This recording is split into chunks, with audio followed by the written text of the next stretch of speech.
Faustina, ikaw ay natatangi sa akin. Pinipili kita para ipalaganap ang aking mapaghalang awa.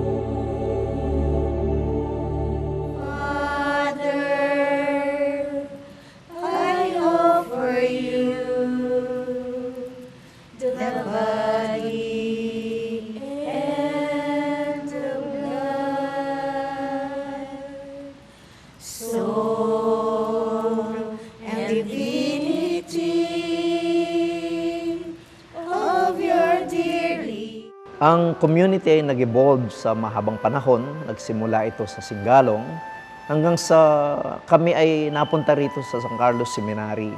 Dito na umusbong ng husto ang ating ministry. Ang pangunahing gawain sa ngayon ng community ay ang pagpapalaganap ng Divine Mercy sa pamamagitan po ng aming programang Divine Mercy on the Block. Ito po ang tawag namin sa paglilipat ng imahen ng Divine Mercy sa bahay-bahay o bawat pamilya. Sa pamamagitan nito ay naipapakilala namin ang debosyon at ang paanyaya ng Panginoon sa pagbabago at pagbabalik loob. Sa ngayon po ay meron kaming 82 organisadong grupo na naglilipat at nagpapakilala ng mabathalang awa ng Diyos. Sa kasalukuyan po, meron kaming 7,000 at mahigit na pong nalipatan. Hindi lang po dito sa Metro Manila, kundi umabot na rin po kami as far as Cebu, Bacolod, Pampanga, at meron na po kami bagong-bagong gawain ngayon sa Bataan. At hindi lang po sa Pilipinas, kami rin po ay may mga ilang workers at nasimulan na rin gawain sa United Arab Emirates at of course po sa Vietnam.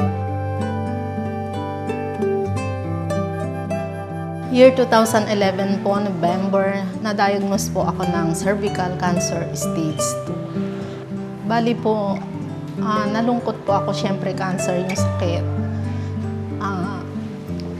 Ganon din po ang pamilya ko. Noon po dumating ang Divine Mercy on the Block sa aming tahanan, na kung saan doon po talaga kami umasa. Sama-sama po kami nagdarasal, hinihiling sa Panginoon ang kagalingan ko. After 6 months po na bumalik po ako sa doktor, nagpa-CT scan po ako yun. Eksakto rin pong ulit bumalik yung Divine Mercy sa aming tahanan. Yun pong resulta ng aking CT scan, naging negative. Pag nasa Panginoon ka, bali wala ka na pong hihilingin. Wala ka ng takot na harapin ang lahat. Nakilala ko po ang Divine Mercy nung umattend po ako ng 2 araw na seminar po sa community. Noong 2006 po, July 10, nagkaroon po ng sunog sa lugar namin. Ang ginawa ko po noon, humarap po ako sa altar. Unang ginawa ko po noon, sabi ko, Panginoon ko, wag mo kaming pahabayaan. Alam ko, yung pangako mo na, hindi mo pahabayaan mga taong magtitiwala sa'yo. Maya-maya pa pagdilat ko, sobrang kinilabutan ako nung makita ko yung direksyon ng apoy.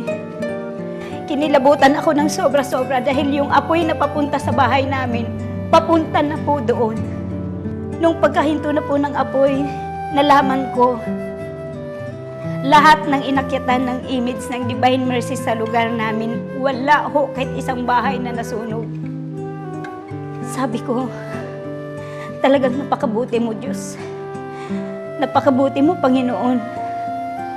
Ang pamilya po namin ng mag-asawa ay lagi nag-aaway.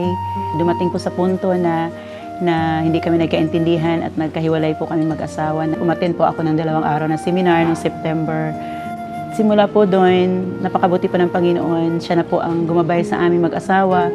Naging maayos na po ang aming pagsasama. At nung dumating nga po yung batch 2, nakasama ko na po sa community ang aking asawa. At simula po doon, sa panahon na yon hanggang sa kasalukuyan, nag-serve po kami sa aming community bilang mga totoong lingkod ng Panginoon. Nauna siya, tinawag ng Diyos. Tapos, sa madaling salita talagang na-involved din ako sa sarili ko. At mula noon, unti-unting na ipapaunawa sa akin. Nakikilala ko ang Diyos higit sa lahat, ang aking sarili, kung sino nga ba ako sa aking buhay at sino ang Diyos na kailangan kong pagtuunan ng pansin. Ang ating ministry ay masasabi nating buhay na totoo. It is not only, we come not only to worship the Lord, but to work for the mission and be a part of the mission. At nakikita natin, sabi nga, napakaraming mga miracles na nangyayari sa mga tahanan. Minsan, inaakyat lang namin yung image of the Divine Mercy, o yung sinasabi nating Divine Mercy. Nagkakaroon ng maraming mga sharings ang bawat pamilya. Nagugulat na lang kami na ang ating Divine Mercy ay siya mismong nagtatouch sa bawat pamilya. Mula sa blessings na nasaksihan namin sa paglilipat sa bahay-bahay, kami rin po ay nagkaroon ng programa para sa paglilipat ng imahen ng Divine Mercy sa mga opisina at institusyon. Ang tawag po namin dito ay Divine Mercy on the Block Corporate. Kami po ngayon ay tinatawag sa isang mas malakihang gawain. Ang tawag po namin sa proyektong ito ay Divine Mercy in Every Home.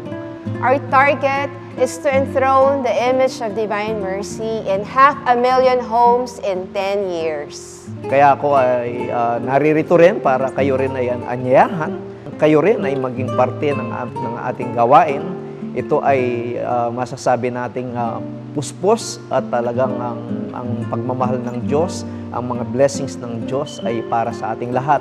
Ang lahat ng ito ay ang aming pakikibahagi sa gawaing ipinagkatiwala ni Jesus kay Santa Faustina na ipakilala ang mabathalang awa ng Diyos sa sanlibutan. Na-realize ng grupo na kailan may patutunguhan. May patutunguhan yung ating pagkilos sapagkat ang lahat ng binigay at biyaya ng Diyos ay dapat may kapanginabangan at patutunguhan. So alam natin na ito ay patungo sa langit. Walang religious organization na kumikilos na hindi ang hangad ay pumunta sa langit. I'm a witness to this group. I can testify and be a witness na these Friends of Divine Mercy for the past 16 years, they want to be involved because they answered the call of Pope John Paul II. They answered the call, invitation of Saint Faustina. They answered the call of Jesus, the King of Mercy. Na itong mercy na ito ay makarating sa lahat ng nangangailangan ng awa at habag ng Diyos na nais niya na makasama sa langit.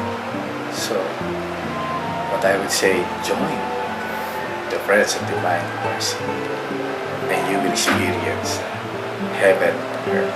And our mission is to bring Jesus, yes, in every home, in every family.